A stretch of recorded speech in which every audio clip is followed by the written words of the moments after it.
அன்பினர்களே, இன்றைய வியாழக்கிழமை மாலை செய்தியாக வருகின்ற வளைகுடாவில் ஒரு பதட்டம் நிலவி வருகின்றது. ஏதாவது ஒரு தாக்குதல் நடைபெறலாம் என்று குவைத் தனது வான்வெளியை மிகப்பெரிய அலர்ட்டில் வைத்திருக்கின்றது. ஆனால் சில செய்திகள் குவைத் மீது தாக்குதல் நடத்தப்பட்டதாக செய்தி வந்தாலும் ஊர்ஜியமான செய்தியாக குவைத் மீது ஈரான் எந்தவிதமான தாக்குதலையும் நடத்தவில்லை என்பதே செய்தி. ஆனால் சில இடங்களில் குவைத் மீது தாக்குதல் நடத்தப்பட்டதாக சொல்லப்படுகின்றது. ஆனால் அதை என்னால் ஊர்ஜியமான செய்தியாக கொடுக்க முடியாது. தற்பொழுது தொடர்ச்சியாக 2 மாதங்களுக்கான ஒரு போர் நிறுத்த ஒப்பந்தம் அமெரிக்கா தன்னிச்சையாக சொன்னாலும் கூட ஈரான் தனது பாதுகாப்பில் கூடிய கவனம் செலுத்தி வருகின்றது. இந்த நிலைமையில் எஸ்டோனியா நாட்டுக்கான ஆயுத விநியோகத்தை அமெரிக்கா நிறுத்தி இருக்கிறதாக உத்தியோகபூர்வமாக இன்று அறிவித்துள்ளது. நேட்டோ நாடுகளில் ஒரு உறுப்பினர் நாடாகவும் ஐரோப்பிய தேசத்தில் ஐரோப்பிய யூனியனில் இருக்கின்ற ஒரு நாடாகவும் எஸ்டோனியா இருப்பதால் தங்களுக்கான ஆயுத விநியோகத்தை நிறுத்தி இருப்பதாக, அதாவது எஸ்டோனியா அமெரிக்காவிடம் ஒரு பாதுகாப்பு ஒரு ஆயுத விநியோக ஒப்பந்தம் செய்துள்ளது. அந்த ஒப்பந்தத்தின் பிரகாரம் தற்பொழுது அமெரிக்காவில் இருக்கின்ற ஆயுத கிடங்குகள் குறைந்துள்ளதால் ஈரான் போர் காரணம் இல்லை, அதனால் எஸ்டோனியாவுக்கான ஆயுத சப்ளை நிறுத்தப்பட்டுள்ளதாக அந்த செய்திகள் வெளிவந்திருக்கின்றது. வாருங்கள் செய்திகளை பார்ப்போம். ஈரான் மீதான போர் அமெரிக்க ஆயுத கிடங்கை குறைத்து வருவதால் நேட்டோ கூட்டாளியான எஸ்டோனியாவுக்கான ஆயுத விநியோகத்தை அமெரிக்கா உடனடியாக அமலுக்கு வரும் வகையில் இடைநிறுத்தி உள்ளது. ஈரான் மீதான அதன் ஆக்கிரமிப்பு அமெரிக்க ஆயுத கையிருப்புகளுக்கு பெரும் சுமையை ஏற்படுத்தி உள்ளதால் நேட்டோ கூட்டாளியான எஸ்டோனியாவுக்கான ஆயுத விநியோகத்தை அமெரிக்கா முற்றுமுழுதாக நிறுத்தி இருக்கின்றது. பால்டிக் நாடான எஸ்டோனியாவுக்கான அனைத்து ஆயுத விநியோகத்தையும் அமெரிக்கா நிறுத்தியுள்ளதாக தனது அமெரிக்க பாதுகாப்பு அமைச்சர் பீட் ஹெக்ஸட் தொலைபேசி அழைப்பில் தன்னிடம் தெரிவித்ததாக எஸ்டோனிய பாதுகாப்பு அமைச்சர் ஹென்னோ ஃபெய்ஹூர் இன்று தெரிவித்திருக்கின்றார். ஃபெய்ஹூரின் கூற்றுப்படி ரஷ்யாவில் எல்லையை பகிர்ந்து கொள்ளும் தனது நேட்டோ கூட்டாளிக்கு வாஷிங்டனில் இனி ஹிமாஸ் இலகுரக பல ஏவுகணை ஏவுதள தோட்டாக்கள் மற்றும் ஜாவலின் ஏவுகணைகள் அனுப்பாது என்று அமெரிக்கா தெரிவித்துள்ளது. அமெரிக்கா இஸ்ரேலுடன் இணைந்து பிப்ரவரி 23 அன்று ஈரானுக்கு எதிராக எவ்வித தூண்டுதலுமின்றி ஒரு ஆக்கிரமிப்பு போரை தொடுத்திருக்கின்றது. ஏப்ரல் 8 அன்று பாகிஸ்தானின் மத்தியஸ்தத்தில் 2 வார கால போர் நிறுத்தம் அமலுக்கு வந்த நிலையில் 40 நாள் போர் நிறுத்தம் அதன் ஆயுத கைதிருப்புகளை கடுமையாக குறைத்திருக்கு. அதாவது இந்த 40 நாள் போரின் போது அமெரிக்காவின் கடுமையான ஆயுத குறைபாடு கையிருப்பை குறைத்துள்ளதாக சொல்லப்படுகிறது. ஏற்கனவே இந்த செய்தி நாம் தந்திருக்கிறோம். கடந்த மாதத்திலே அமெரிக்காவிலும் இஸ்ரேலிலும் ஆயுத கையிருப்பு குறைந்து வருவதாக அமெரிக்க இஸ்ரேலிய ராணுவ அதிகாரிகள் தெரிவித்திருக்கின்றார்கள். இந்த நாடு பின்லாந்தின் பாதுகாப்பு திறன்களில் எந்த பாதிப்பையும் ஏற்படுத்தாது என்று பின்லாந்து பிரதமர் பெட்டேரி ஓர்போவா தெரிவித்திருக்கின்றார். இதற்கிடையில் பின்லாந்து ஆயுத கொள்முதலையும் வாஷிங்டன் ரத்து செய்கிறதா என்பதை இன்னும் உறுதிப்படுத்தவில்லை என்று பின்லாந்தின் பாதுகாப்பு அமைச்சகம் தெரிவித்திருக்கிறது. குறிப்பாக ஐரோப்பிய நாடுகளுக்கான ஆயுத விநியோகத்தை அமெரிக்கா குறைத்துக் கொள்ளும் அளவுக்கு நிலைமை மோசமாயுள்ளதாகவே பார்க்கப்படுகிறது. இருப்பினும் அதிகாரப்பூர்வ மட்டத்திலான தகவல் தொடர்புகளில் விநியோகங்களில் தாமதங்கள் ஏற்படக்கூடும் என்று வாஷிங்டன் சுட்டிக்காட்டியுள்ளது. போர் விமானங்கள் உள்ளிட்டவற்றில் பயன்படுத்துவதற்காக வாஷிங்டனிடமிருந்து ஏவுகணை மற்றும் ராக்கெட் ஏவுதள அமைப்புகளை பெறுவதற்கு ஹெல்சிங்கி கடந்த ஆண்டு ஒப்புக்கொண்டது. ஈரான் போர் காரணமாக அமெரிக்காவின் ஆயுத கையிருப்பு குறைந்து வருவதால் ஆயுத விநியோகத்தில் தாமதம் ஏற்படும் என வாஷிங்டன் தனது ஐரோப்பிய நட்பு நாடுகளுக்கு தெரிவித்ததாக இவ்விவகாரம் குறித்து அறிந்த பெயர் குறிப்பிட விரும்பாத 3 வட்டாரங்களை மேற்கோள் காட்டி ராய்ட்டர் செய்தி வெளியிட்டுள்ளது. இந்த நடவடிக்கை பால்டிக் பிராந்தியம் மற்றும் ஸ்காண்டினேவியாவில் உள்ள நாடுகள் உட்பட பல ஐரோப்பிய நாடுகளை பாதிக்கும் என்று அந்த அறிக்கை தெரிவித்துள்ளது. அந்த அறிக்கையின்படி தாமதமான விநியோகங்கள் சில அரசாங்கங்களுக்கு இடையான வெளிநாட்டு ராணுவ விற்பனை திட்டத்தின் கீழ் ஐரோப்பிய நாடுகளால் கொள்வனவு செய்யப்பட்ட ஆயுதங்கள் உள்ளடக்கப்பட்டிருக்கிறது. 2022 ரஷ்யா உக்ரைன் போர் 2023 காசாவில் இஸ்ரேல் நடத்திய இனப்படுகொலை மற்றும் ஈரானுக்கு எதிராக திணிக்கப்பட்ட 2 போர்கள் ஆகியவற்றை தொடர்ந்து அமெரிக்கா பல ஆண்டுகளாக ஆயுத பற்றாக்குறை எதிர்கொண்டு வருவதாகவும் தெரிவிக்கப்படுகிறது. இந்த பற்றாக்குறை வெடிமருந்துகளை உற்பத்தி செய்ய குடிமை தொழிற்சாலைகளை பயன்படுத்தும் நிலைக்கு பென்டகனை தள்ளியுள்ளது. ஜெனரல் மோட்டார்ஸ் GMN மற்றும் ஃபோர்டு மோட்டார்ஸ் FN உள்ளிட்ட முக்கிய வாகன உற்பத்தியாளர்களின் உயர் அதிகாரிகளுடன் ஆயுதங்கள் மற்றும் பிற ராணுவ பொருட்களை உற்பத்தி செய்வது குறித்து மூத்த ராணுவ அதிகாரிகள் ஏற்கனவே பேச்சுவார்த்தை நடத்தியுள்ளதாக இந்த மாத தொடக்கத்தில் தி வால் ஸ்ட்ரீட் ஜர்னல் செய்தி வெளியிட்டுள்ளது. எஸ்டோனியா என்பது வட ஐரோப்பாவில் அமைந்துள்ள ஒரு நாடு. இதன் அமைவிடம் இது பால்டிக் பிராந்தியத்தில் பால்டிக் ரீஜனில் உள்ள நாடு.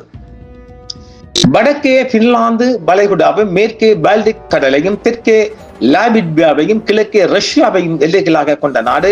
தலைநகரம் டாலின் என்றும் சொல்லப்படுகிறது. இது ஒரு சிறிய நாடாக இருந்தாலும் தொழில்நுட்ப வளர்ச்சிகள், குறிப்பாக டிஜிட்டல் சேவைகளில் உலகளவில் முன்னணியில் உள்ளது. மேலும் இது நேட்டோ மற்றும் ஐரோப்பிய ஒன்றியத்தின் உறுப்பினராக இருக்கும் ஒரு முக்கியமான நாடாகவும் பார்க்கப்படுகிறது. ஜியோபாலிட்டிக் ரிஸ்க் என்று சொல்ல போனால் எஸ்டோனியா தனது எல்லையை ரஷ்யாவுடன் பகிர்ந்து கொள்கிறது. 2022 யுக்ரைன் மீது ரஷ்யா படையெடுத்த பிறகு எஸ்டோனியா போன்ற பால்டிக் நாடுகள் தங்களுக்கு பாதுகாப்பு அச்சுறுத்தல் இருப்பதாக தன்னிச்சையாகவே அது உணர்கிறது. தற்காப்புக்காகவும் எதிர்காலத்தில் ஏற்படக்கூடிய ஆக்கிரமிப்புகளை தடுக்கவும் அந்த நாடு தனது ராணுவத்தை பலப்படுத்தி வருகிறது. நேட்டோ ஈஸ்டர்ன் பிளாங்க் என்று சொல்ல போனால் எஸ்டோனியா நேட்டோ ராணுவ கூட்டமைப்பில் ஒரு உறுப்பினர். நேட்டோ அமைப்பின் ஒரு கிழக்கு எல்லை பகுதியில் இந்த நாடு இருப்பதால் ஒட்டுமொத்த ஐரோப்பாவின் பாதுகாப்புக்கு எஸ்டோனியாவின் பாதுகாப்பு மிக முக்கியமானது என்றும், இதனால் அமெரிக்கா உள்ளிட்ட நட்பு நாடுகள் அங்கு ஆயுதங்களை விநியோகித்து வருவதாகவும் சொல்லப்படுகிறது. தற்போது எஸ்டோனியா தனது ராணுவத்தை நவீனப்படுத்தி வருகிறது. குறிப்பாக ஏர் டிஃபென்ஸ், நடுத்தர மற்றும் குறுகிய தூர ஏவுகணை அமைப்புகளை உருவாக்குதல். ஹிமாஸ் ஏவுகணைகள், அமெரிக்காவின் சக்தி வாய்ந்த ஹிமாஸ் ஏவுகணை அமைப்புகளை பெறுவதற்கு அந்த நாடு ஒப்பந்தம் ஒன்றை செய்திருக்கின்றது. தற்போது அமெரிக்கா ஈரானுடன் போரில் ஈடுபட்டுள்ளதால் யுக்ரைன் மற்றும் ஈரான் ஆகிய 2 முனைகளிலும் ஆயுதங்களின் தேவை அதிகரித்துள்ளது. குறிப்பாக ஹிமாஸ் மற்றும் ஜெவலின் ஏவுகணைகளுக்கு பற்றாக்குறை ஏற்பட்டுள்ளது. இதனால் உடனடி தேவை இல்லாத அமைதி பிராந்தியங்களில் எஸ்டோனியா போன்ற நாடுகள் உள்ள தனது விநியோகத்தை அமெரிக்கா தற்காலிகமாக நிறுத்தி வைத்துள்ளது.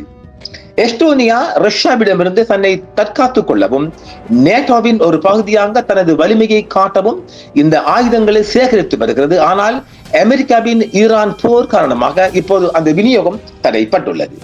எஸ்டோனியா மற்றும் அமெரிக்கா இடையே மிக முக்கியமான பல ஆயுத விநியோக ஒப்பந்தங்கள் உள்ளன. இவைகள் சொல்ல போனால் ஹிமாஸ் எஸ்டோனியா தனது வரலாற்றிலேயே மேற்கொண்ட மிகப்பெரிய ராணுவ ஒப்பந்தம் இதுவாகும். 2028ஆம் ஆண்டு $200 மில்லியன் மதிப்பில் 6 ஹிமாஸ் ஏவுகணை அமைப்புகளை வாங்க கொள்வனவு செய்ய அமெரிக்காவுடன் ஒரு ஒப்பந்தம் செய்திருக்கின்றது. 2025 ஏப்ரல் 6 ஏவுகணைகள் அமைப்புகள் எஸ்டோனியாவிடம் ஒப்படைக்கப்பட்டன. மேலும் 3 புதிய ஏவுகணை அமைப்புகளை பெற 2026 ஏப்ரல் இந்த மாதம் தொடக்கத்தில் கடந்த வாரம் எஸ்டோனியா புதிய ஒப்பந்தம் ஒன்றை கையெழுத்திட்டது அமெரிக்காவுடன். எஸ்டோனியா ஒப்பந்தம் செய்திருந்தாலும் தற்போது அமெரிக்கா விநியோகத்தை தற்காலிகமாக நிறுத்தியுள்ளது. இதற்கு பின்னால் உள்ள பல காரணங்கள் சொல்லப்பட்டாலும் ஈரான் போர் என்று சொல்லப்பட்டது. 2026 அமெரிக்கா ஈரானுடன் நேரடி போரில் ஈடுபட்டுள்ள அதற்கு தேவையான ஏவுகணைகள் மற்றும் வெடிமருந்துகளின் தேவை அதிகரித்துள்ளது. ஹிமாஸ் மற்றும் ஜெவலின் போன்ற ஏவுகணைகளை அமெரிக்கா தனது சொந்த தேவைகளுக்காகவும் ஈரானுடனான போருக்காகவும் முன்னுரிமை கொடுத்து ஒதுக்கி வருகிறது. எஸ்டோனிய பாதுகாப்பு அமைச்சர் ஹெனோ பெல்குர் சமீபத்தில் ஏப்ரல் 20 நேற்று முன்தினம் ஒரு கவலையான தகவலை பகிர்ந்துள்ளார். ஈரான் போர் முடிவடையும் வரை எஸ்டோனியாவுக்கான வெடிமருந்து விநியோகத்தை அமெரிக்கா இடைநிறுத்தியுள்ளது என்று பகிரங்கமாக தெரிவித்திருக்கின்றார். அமெரிக்க எஸ்டோனியாவின் மிகச் சிறந்த நட்பு நாடாக இருந்தாலும் இந்த தடையால் எஸ்டோனியா தனது பாதுகாப்பு திட்டங்களை மாற்றி அமைக்க வேண்டிய கட்டாயத்தில் உள்ளது. மாற்று வழியாக அமெரிக்கா விநியோகம் தாமதமாவதால் ஐரோப்பிய நாடுகளிடமிருந்து ஆயுதங்களை வாங்குவது குறித்து எஸ்டோனியா ஆலோசித்து வருகிறது.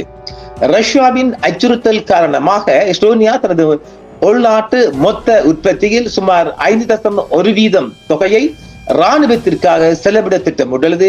இது நேட்டோ நாடுகளுக்கு மிக அதிகமான செலவாகவும் பார்க்கப்படுகிறது. ஒப்பந்தம் இருந்தாலும் அமெரிக்கா இப்போது போரில் இருப்பதால் எஸ்டோனியாவுக்கு கிடைக்கக்கூடிய ஆயுதங்கள் தற்போது போர்க்களத்திற்கு திருப்பி விடப்பட்டுள்ளன. இதனால் ஒப்பந்தம் இருக்கிறது, ஆனால் கையில் ஆயுதங்கள் இல்லை என்ற இக்கட்டான நிலையில் எஸ்டோனியா தள்ளப்பட்டுள்ளது.